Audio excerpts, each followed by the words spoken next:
Senhor, obrigado por essa tarde, obrigado por mais essa oportunidade que nós estamos reunidos, Senhor, para estar aprendendo a Tua palavra, Senhor. Que seja o Teu Espírito Santo, Pai, a falar conosco, Senhor. Dá-nos entendimento, traz revelação ao coração de cada um de nós. O Senhor sabe o que cada um de nós nos trouxe, Senhor, o que queremos diante da Tua palavra, Senhor. Ser conosco, em nome de Jesus, ser com a vida do Reinaldo, que não seja Reinaldo tão somente a falar, mas que o Teu Espírito tenha liberdade em agir, em fazer, em falar nos nossos corações, Senhor. Porque é por meio dele que nós aprendemos, é por meio de Ti, Espírito Santo, que aprendemos todas as coisas. É o Senhor revelando a Tua palavra dentro dos nossos corações, não tão somente ficando no nosso saber, mas vindo para o nosso interior, Pai. Senhor, em nome do Senhor Jesus, e que não sejamos, Senhor, não somente mero ouvintes da Tua palavra, mas que sejamos praticantes também, Senhor.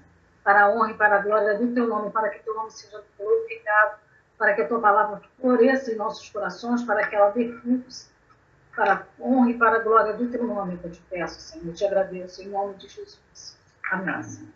Queridos, nós vamos começar hoje a nova aliança, mas ela, por ser um estudo mais longo do que as outras, nós não iremos estar terminando hoje não, tá?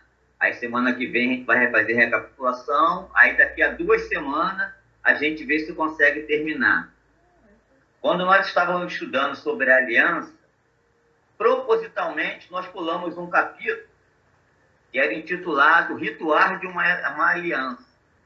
Nós pulamos esse capítulo porque quando nós fôssemos estudar a nova aliança, a gente ia ver esses rituais e mostrar quando Jesus cumpriu esse ritual para conosco, como ele foi cumprido na nossa aliança, nessa nova aliança, onde Jesus ele é o nosso representante, né?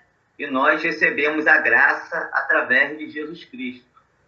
Nós fomos inseridos nessa nova aliança porque Jesus Cristo ele cumpriu cada etapa da aliança, cada etapa do plano da salvação, Jesus cumpriu. Então, Jesus ele nos representou e, através dele, nós recebemos as bênçãos da aliança. Amém? Então, a parte que nós pulamos são os rituais de uma aliança.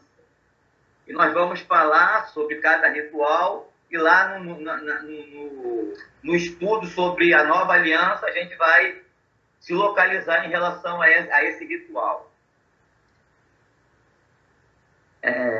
Antes da gente começar os rituais, eu gostaria que Beth lesse Hebreus 8, capítulo 13. Interessante que eu procurei demais esse capítulo para naquele dia eu ler para Geninho e não achei esse versículo. Agora ele faz parte da introdução do nosso estudo. Impressionante. Beth, por favor, lê Hebreus 8, 13.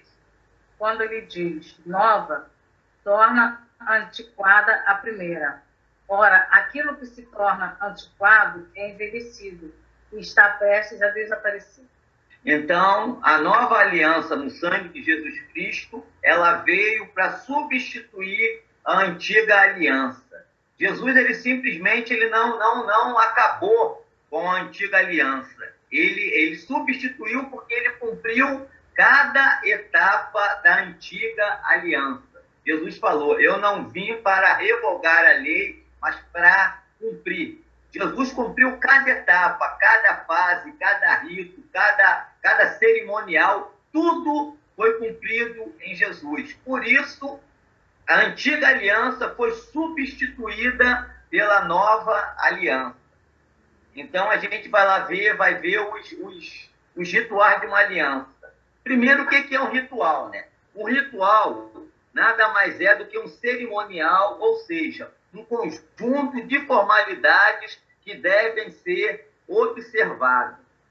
O ritual sela a aliança, ilustrando as regras, os comportamentos e os valores que irão reger esse compromisso, essa aliança. Então, Jesus, ele cumpriu cada um deles. E interessante que quando diz que o ritual ele sela a aliança, quando nós vamos fazer uma aliança com qualquer pessoa, as regras da aliança elas são colocadas. E você diz, olha, eu aceito as regras ou eu não aceito as regras. Todos nós que recebemos a Jesus Cristo, nós também aceitamos as regras dessa aliança.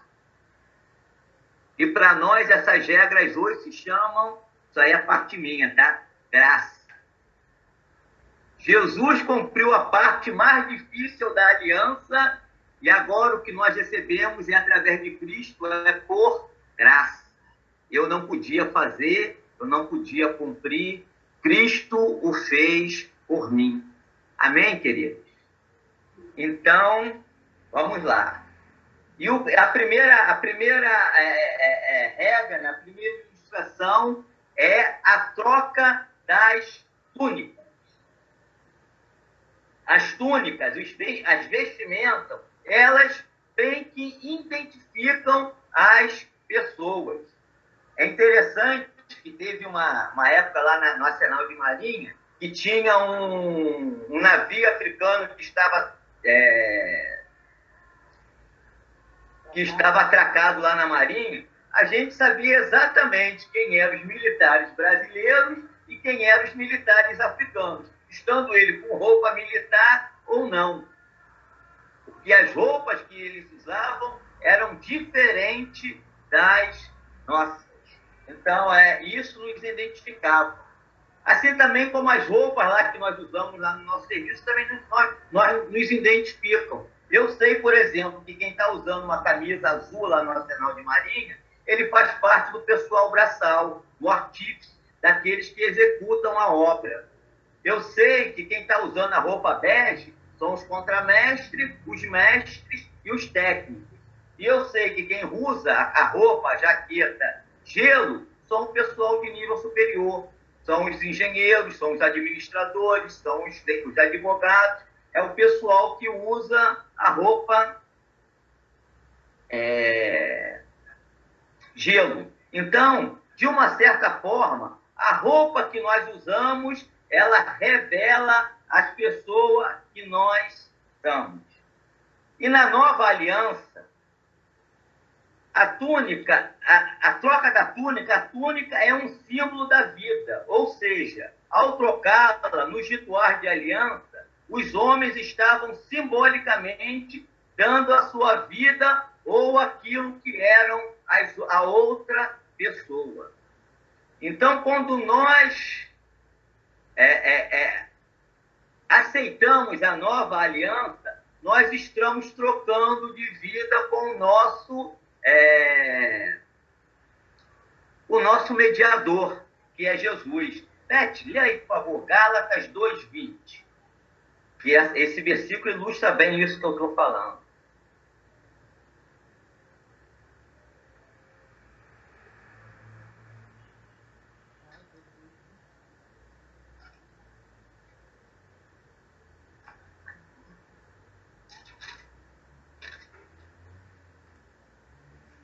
Gálatas 2:20. Logo, já não sou eu quem vive, mas Cristo vive em mim. E esse viver que agora tenho na carne, vivo pela fé no Filho de Deus que me amou e a si mesmo se entregou por mim. Paulo aí está falando sobre a troca de túnica. Não mais ele vive, mas Cristo vive nele. E a vida que ele vive agora, ele vive na fé do Filho de Deus. Houve uma troca.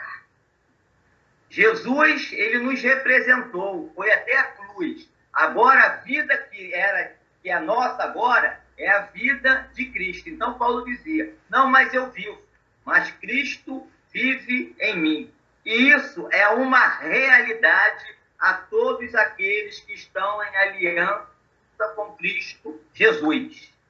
Cristo, ele tomou sobre si a identidade de todas as pessoas que já existiram. Beth, 2 Coríntios 5:19.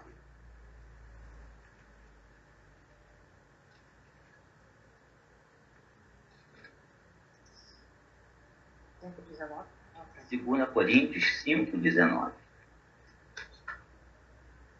Coríntios, né?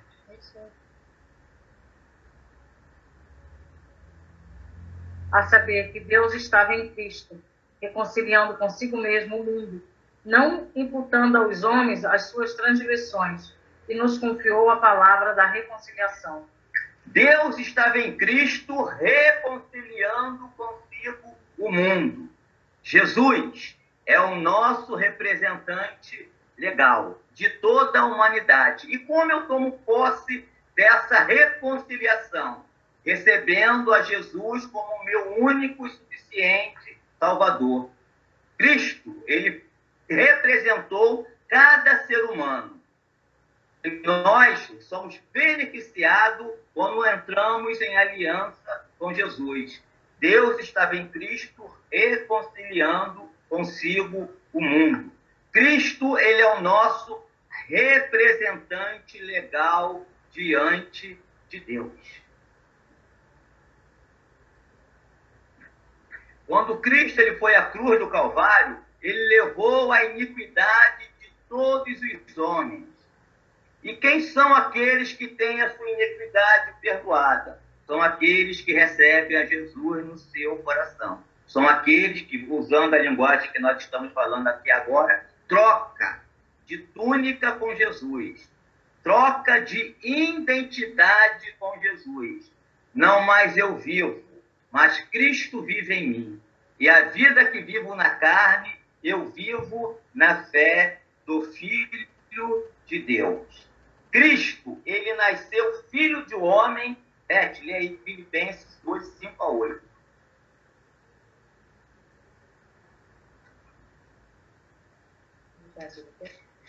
2, 5, 8.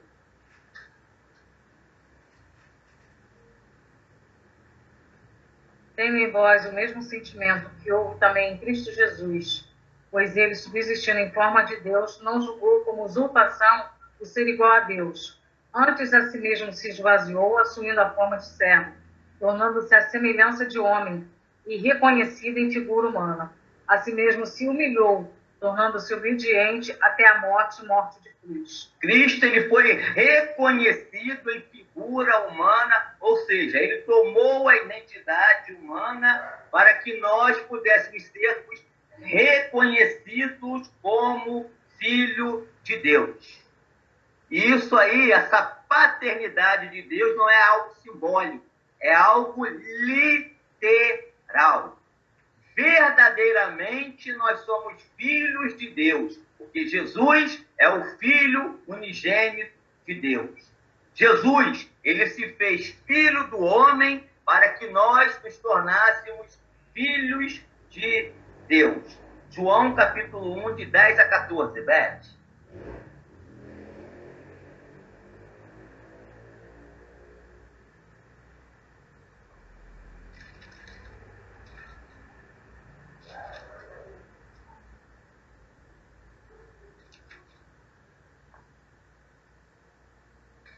O Verbo estava no mundo.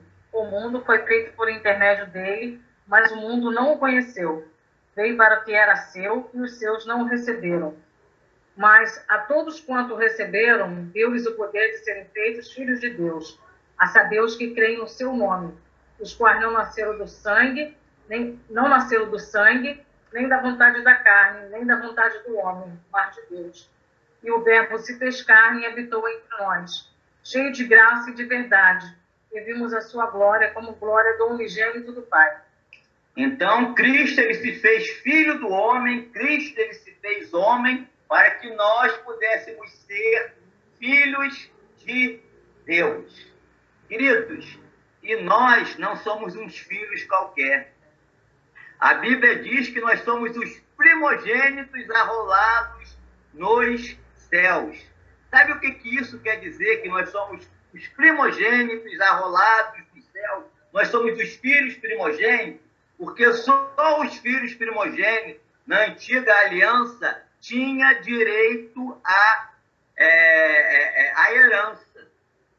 Quando o autor de Hebreus diz que nós somos os primogênitos arrolados no céu, ele está dizendo que nós somos herdeiros de Deus e co-herdeiros com Cristo, usando a palavra que Paulo usou. Nós somos herdeiros de Deus e co-herdeiros de Cristo. Cada um de nós que trocamos de túnica com Jesus, ou seja, que trocamos de identidade com Jesus, nós fomos feitos filhos herdeiros de Deus. Eu não sou um filho qualquer. Eu não sou um Esaú. Eu sou um Israel. Herdeiros das promessas, da aliança. Amém, queridos? E isso não é pouca coisa, não, querido. É graça sobre graça. Amém? Então, quando Deus ele olha para cada um de nós, e somos nascidos de novo, ele vê em cada um de nós Cristo. E é por isso que a nossa aliança, Deus não vai quebrar nunca. Ele vê em cada um de nós a pessoa do seu filho. Deus nunca vai rejeitar o seu filho único. Amém, queridos? Houve uma troca de identidade, houve uma troca de túnica, houve uma troca de roupa. Jesus usou a roupa que era minha para que eu usasse a roupa que era dele. Ele pagou, como meu representante, aquilo que eu não podia pagar, para que eu pudesse vestir as roupas celestiais, as roupas de herdeiro, as roupas brancas como a lã, as roupas que significam santidade ao Senhor. Amém, querido? O segundo ritual é a troca de armas, ou troca de cinto. O cinto, antigamente, não servia somente para segurar as calças, como hoje nós usamos, né? A gente hoje só usa o cinto para segurar a calça, para que a nossa calça não caia. Mas, antigamente, os cintos também eram suporte para as armas. E quem gosta de heróis, de figura em quadrinho, esse cinto aí lembra muito o cinto de Batman. As armas de Batman estão todas elas ali colocadas naquele cinto. Como é que é o nome do cinto de Batman mesmo? Estava na minha cabeça, eu esqueci. Se eu me lembrar depois eu falo para vocês. Mas então é isso aí. Quando a troca do cinto significa as trocas de arma. Amém, queridos? Agora vamos lá ver na nossa aliança com Cristo. Troca de arma. Pelo poder da palavra de Jesus, um destacamento inteiro. Já me lembrei, é cinto de utilidade, tá? O nome do cinto de Batman é cinto de utilidade. Ali tem arma para tudo quanto é jeito, tamanho, forma que vocês imaginam. Nós também temos um cinto de utilidade, que é o cinto, que são as armas de Deus à nossa disposição, tá, queridos? Então vamos lá. Pelo poder da palavra de Jesus, um destacamento inteiro de soldados foi ao chão. Esses soldados o prenderam depois apenas porque ele permitiu ser levado para que a aliança fosse completada. Lê aí, Beto, essa passagem. Está lá em João, capítulo 18, verso 3 a 6.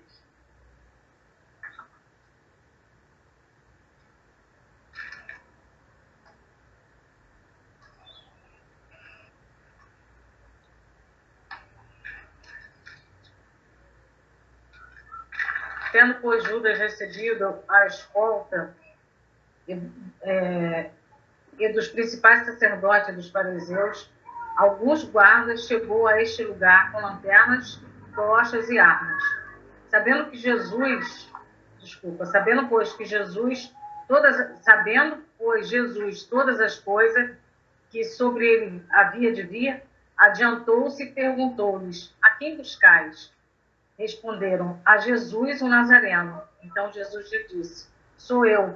Ora, o Judas, o traidor, estava também com eles. Quando, pois, lhe disse: sou eu, recuaram e caíram por terra. E Jesus de novo lhes perguntou: a quem buscais? Responderam: a Jesus, o Nazareno. Então lhe disse Jesus: já vos declarei que sou eu. Se é a mim, pois, que buscais, deixai ir estes, para que se cumpra a palavra que dissera: não perdi nenhum dos que me deste. Até quando? Até só o 6, seria até o 6? Bom. Então, você leu demais. Então, queridos, pela palavra de Jesus, tão somente pela palavra de Jesus, um destacamento inteiro de soldado romano que foi levado para prender Jesus, eles caíram por terra. Então, nós devemos usar as armas que Cristo nos deu, pois somente elas são poderosas para protegê-lo de todo e qualquer ataque. Beth, lê aí para a gente. Efésios capítulo 6, de 11 a 17.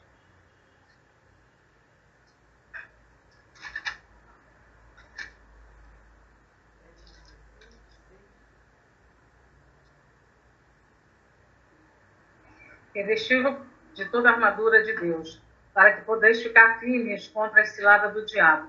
Porque a nossa luta não é contra o sangue e a carne, mas sim contra os principados e potestades, contra os dominadores deste mundo tenebroso, contra as forças espirituais do mal, nas regiões celestes. Portanto, tomai toda a armadura de Deus, para que possais resistir no dia mau, e depois de ter vencido tudo, permanecer inabaláveis. Estais, pois, firmes, cingindo-vos com a verdade, e vestindo-vos da couraça da justiça. Calçai os pés com a preparação do evangelho da paz, embraçando sempre o escudo da fé, com o qual podeis apagar todo o dardo inflamado do maligno. Tomai também o capacete da salvação e a espada do Espírito, que é a palavra de Deus.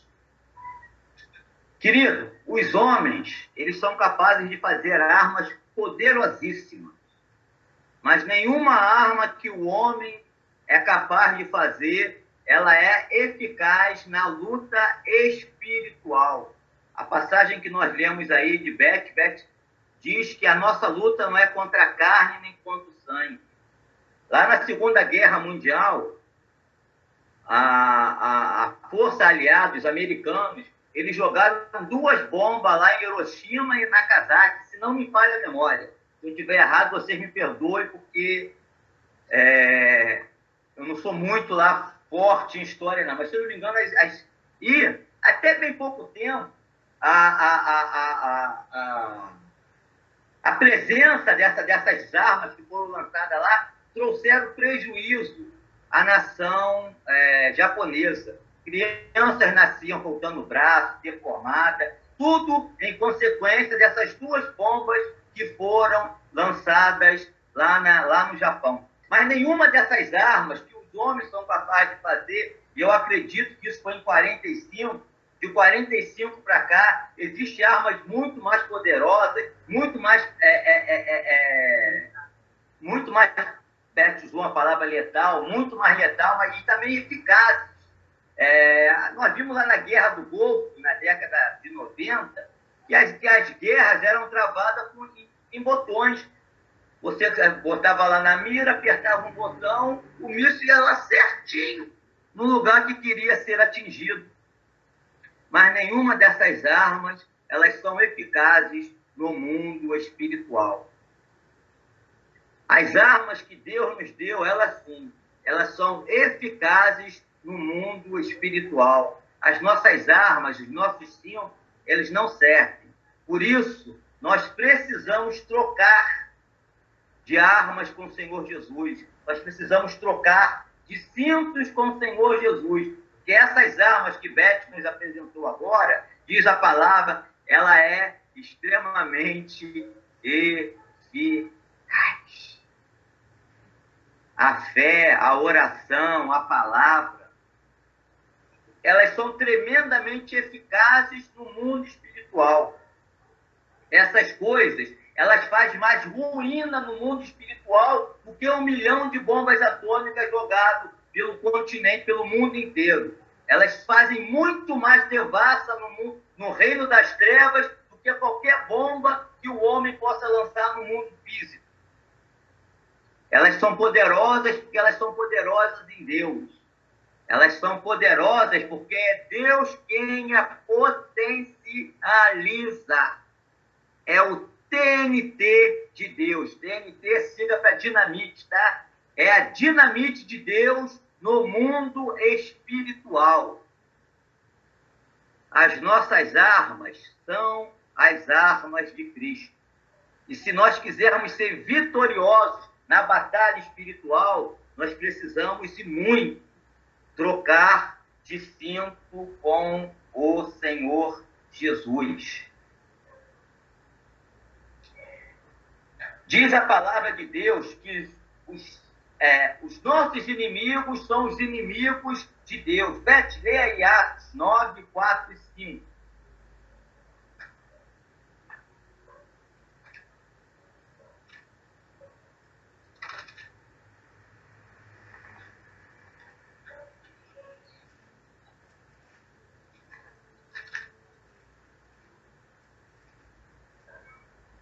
E caindo por terra, ouviu uma voz que lhe dizia: Saulo, Saulo, por que me persegues? Ele perguntou: Quem és tu, Senhor? E respondeu, e a resposta foi: Eu sou a Jesus, a quem você persegue. Quem já leu o livro de Atos sabe que a carta que Paulo pegou com as autoridades da época foi uma carta para prender cristãos. Para prender, lançar no cárcere e até matar cristão. Mas quando Jesus apareceu a Paulo, Jesus perguntou para Paulo, não foi a seguinte frase: Paulo, por que você persegue o meu povo? A frase que Jesus usou para Paulo foi: Saulo, Saulo, por que você me persegue? Querido, as nossas guerras, as nossas lutas, as nossas batalhas são as batalhas de Deus. Eis que estarei convosco todos os dias das vossas vidas até a consumação do século. E quando Jesus diz que estará conosco, ele não é um mero assistente. Ele está conosco, trabalhando, lutando, guerreando e vencendo. Ele nos deu as suas armas para que nós pudéssemos combatê-las. Queridos, eu já são 7h20 e vocês não falaram nada, e eu gostaria de abrir para que vocês falassem, colocassem. Aí, na próxima aula, a gente começa falando. Aliás, na próxima aula, a gente vai fazer uma recapitulação geral do que nós já estudamos sobre a aliança, e na outra aula, a gente começa a falar, a gente continua falando sobre a nova aliança, tá? Como eu já tinha previsto, não daria tempo numa aula só falar sobre a nova aliança. Está aberto para pergunta, para colocações de vocês, que vocês chamou a atenção de vocês, alguma colaboração, faltou isso aqui também, poderia falar isso, ou seja, enriquecer mais o nosso estudo, a nossa aula, está com vocês. Depois, meu pastor Renato, está com você, tá? Qual vai ser a segunda pessoa a perguntar, falar, fazer alguma colocação? Qual vai ser a segunda pessoa? Porque ninguém quer ser a primeira, né? Mas quanto a segunda, eu acho que ninguém tem nada contra. O segundo vai normalmente. Então, quem vai ser a segunda pessoa a falar? Deixa eu falar. Tem certas coisas, não sei, me corrija se eu estiver errado, tem certas coisas na Bíblia que nós aprendemos que depende de nós para que as coisas se cumpram, para que as coisas venham a acontecer. Um exemplo dessa é com relação ao perdão. O Senhor diz que nós temos que perdoar, temos que ter o coração perdoador, e se não perdoar, nós não seremos perdoados. E com relação a essa é bem claro, né? Com relação à arma que Deus nos dá, é também da mesma forma. Se nós não tomarmos posse dessas armas que Ele tem nos apresentado aqui em Efésios, se nós não utilizarmos, da mesma forma, não vai ter eficácia nenhuma. Como o perdão, se ele não for praticado, ele também não vai ter eficácia nenhuma na nossa vida. Não é correto isso? Porque não é uma coisa que acontece simplesmente, eu sou cristão, o negócio aconteceu, as coisas simplesmente vão fluir. Então, são coisas que você precisa lutar, são pessoas que você precisa procurar a obter para poder fazer diferença realmente na vida, porque do contrário, fica só no conhecimento, você não vale de nada na sua vida se você não tomar posse disso, se você não praticar em fé, né? É fato. Eu, por exemplo, eu conheço toda a armadura de Deus. A armadura de Deus eu vou usando a minha palavra, né? Com as minhas palavras. É orar, é ter fé, é trabalhar no Evangelho, na preparação do Evangelho, na pregação do Evangelho, é meditar na palavra, que é a espada, que é a palavra. Eu tenho esse intelecto de tudo isso. Mas se eu não oro, não medito na palavra, e conhecendo a palavra, coloco em prática na minha vida para ser eficaz, se eu não trabalho na preparação, na pregação do Evangelho, o simples conhecimento das armas não a torna eficaz para mim. Assim como eu saber que Jesus Cristo me substituiu na cruz do Calvário, ficar só no meu intelecto e eu não fazer essa aliança com ele, a aliança que nós estamos estudando, vendo a profundidade do que é uma aliança, o puro intelecto, o puro conhecimento não é nada. A vida espiritual é uma vida de prática e fé. Eu vou crescendo de fé em fé, ou seja, é um desenvolver, é uma atividade, nada de ficar parado. A vida espiritual é uma vida contínua, de movimentação contínua. Eu preciso fazer a parte que me cabe, sabendo que a parte que eu não podia fazer, Cristo me substituiu e fez. Amém. Isso aí, Beth. Mais alguém? Reinaldo. Oi, Tânia. Uma dúvida, assim, eu aprendi que nós somos filhos por adoção e cordeiros com Cristo. Uhum. Aí agora você, no seu estudo, você falou sobre que nós somos primogênitos do Pai, através de Jesus. Aí eu não compreendi muito essa questão. Tudo isso é verdade. Nós somos filhos por adoção e mesmo por adoção nós somos primogênitos, ou seja, quando a gente fala que nós somos primogênitos, quer dizer que nós somos herdeiros, porque no Antigo Testamento só o filho primogênito tinha direito à herança. Se nós fôssemos só filho por adoção de Deus, nós não teríamos direito a coisa alguma, mas porque nós somos primogênitos, nós temos direito à herança, nós somos herdeiros, herdeiros de Deus e co-herdeiros com Cristo, ou seja, tudo que pertence a Cristo pertence a mim também, pela aliança que eu tenho com ele. Como nós falamos o primeiro ritual, que é a troca de túnica. Eu troquei de identidade com Jesus. Expliquei de uma maneira que você entendeu, Tânia? Tudo isso é verdade. Nós somos filhos por adoção, porque nós não somos filhos legítimos. Filho legítimo é só Jesus, que é o filho unigênito, é o único filho legítimo de Deus. Nós somos filhos por adoção, mas nem por ser por adoção, nós deixamos de ter direito à herança, porque nós somos adotados como os primogênitos. O que significa dizer, então, que Deus, quando olha para a gente, ele olha para Jesus, né, no caso? É pela aliança que nós temos com Jesus, não é? A troca de túnica.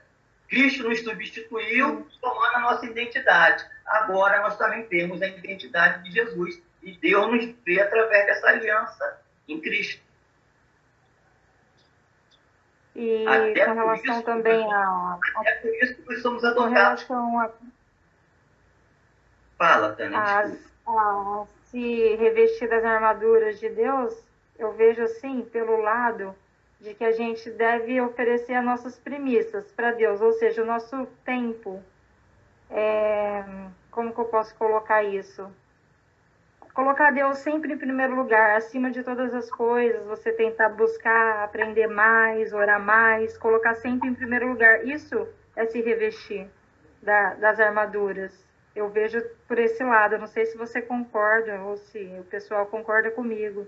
Bom, segundo Jesus, Deus, ele sempre vai querer sempre as primícias. Mas quando a Bíblia fala sobre a armadura de Deus, a Bíblia está falando sobre guerra espiritual, sobre a batalha espiritual, a guerra espiritual. a guerra que há no mundo espiritual e que nós, queiramos ou não, estamos inseridos nela. E nós só podemos ser... Mas então, justamente, para a gente conseguir... Justamente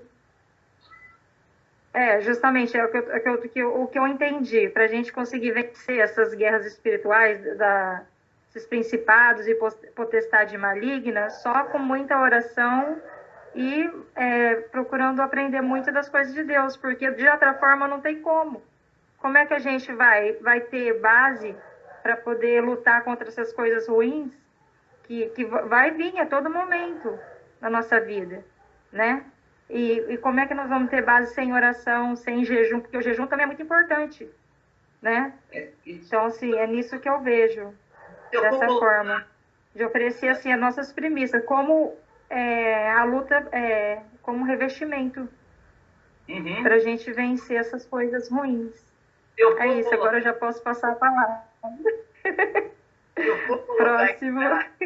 For colocar em prática Efésios, capítulo 6, do verso 10 a 18, se eu for colocar em prática, o que eu tenho que fazer? Eu tenho que meditar na palavra e colocar a palavra em prática. Eu tenho que ter uma vida de oração com Deus. Eu tenho que trabalhar para o reino, eu tenho que trabalhar para o evangelho. Eu tenho que crer nas promessas de Deus. Quando eu faço tudo isso, eu estou vestindo a armadura de Deus. Efésios, capítulo 6, de 10 a 18, na prática, é isso que eu estou te falando. É orar, é jejuar, é pregar a palavra, é isso, é colocar essas coisas em prática. Amém? Mais alguém, Amém, gente? perfeito. Amém. Mais alguém, gente?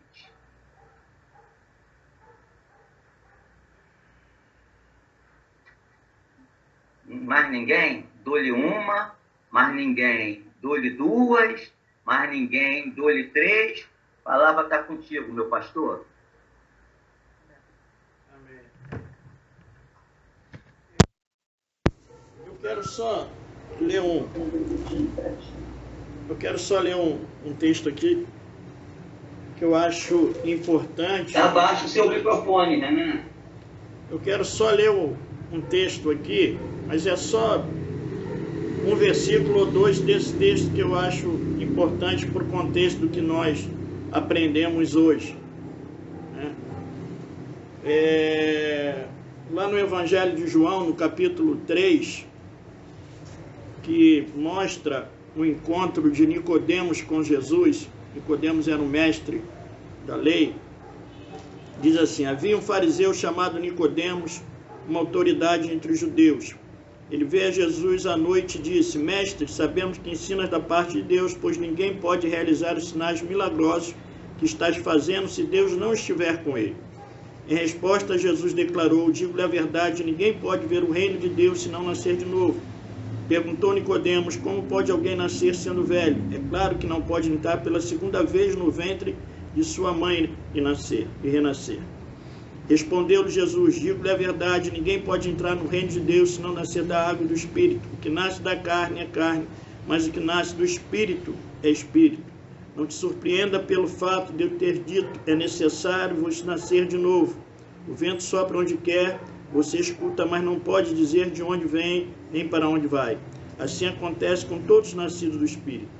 Perguntou Nicodemos: como pode ser isso? Disse Jesus: você é mestre em Israel e não entende essas coisas? Asseguro-lhe que nós falamos do que conhecemos e testemunhamos do que vimos, mas mesmo assim vocês não aceitam o nosso testemunho. Eu lhes falei de coisas terrenas e vocês não creram. Como crerão se lhes falar das coisas celestiais? Então aqui, Jesus, ele mostra o que é natural, né? O que é natural e o que é espiritual.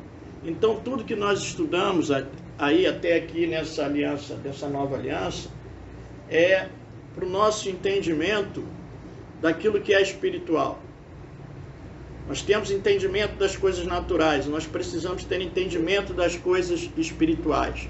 Aí só tendo esse entendimento, a partir do que nós ouvimos e aprendemos, e vamos continuar aprendendo, porque ele vai continuar falando dessa aliança, é que nós vamos entender a profundidade do que Cristo fez, quem somos nós com relação a essa nova criatura, ter nascido de novo, né?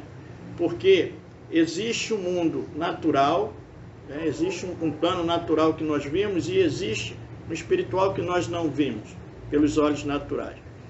E aí existe um mundo espiritual que nós precisamos ter esse entendimento. Então, como o Reinaldo falou, a Nagasaki lá, Hiroshima e Nagasaki, né, aquelas bombas, numa questão de uma guerra humana, existe uma batalha espiritual em torno de nós. Então, além de nós, de ser muito, muito importante, nós termos o conhecimento, o entendimento de quem somos nós, da nova aliança, a partir da nova aliança, quem somos nós, e entender esse contexto espiritual de que batalha nós estamos inseridos. Então isso é muito importante para nós, para que nós saibamos quem somos nós e aonde nós estamos colocados e o que acontece ao nosso redor e a batalha que existe nesse mundo espiritual. Existe uma batalha em curso. Nossa luta não é contra a carne, contra o sangue, né? Então nós precisamos ter esse entendimento. Então esse estudo ele é muito próprio para isso, para nós termos consciência de quem somos nós, do que foi feito a nosso favor, do que Cristo fez e dessa batalha em curso. Isso é muito importante para nós, enquanto cristãos individualmente, e para nós, enquanto igreja, e principalmente para nós, para a nossa igreja em especial, do momento que nós estamos vivendo, em função de uma vida numa batalha espiritual que nós estamos vivendo. Então isso tudo é muito próprio para esse momento, para esse nosso entendimento. E como foi dito, né, nós temos, como o Reinaldo colocou, nós temos que conhecer, mas temos que praticar. Não basta conhecer, apenas conhecer. Aí é só intelecto. Então você pode ter muito conhecimento, mas pouca prática. Então que nós possamos conhecer e a partir do conhecimento nós possamos praticar aquilo que nós aprendemos. E ao saber quem somos nós, a ter esse entendimento, né, a nossa posição, a nossa postura é outra. Nós estamos seguros em Cristo. Então nós temos que entender isso. Quando nós entendemos, muita coisa muda para nós. Agora, quando nós não entendemos, e aí nós agimos de forma errada por falta desse entendimento. Então foi feita uma aliança, né? Nós estamos em Cristo. Nós estamos em Cristo. E isso é importante nós entendermos e sabermos. Amém? Então era isso só que eu queria colocar. Não vou alongar não.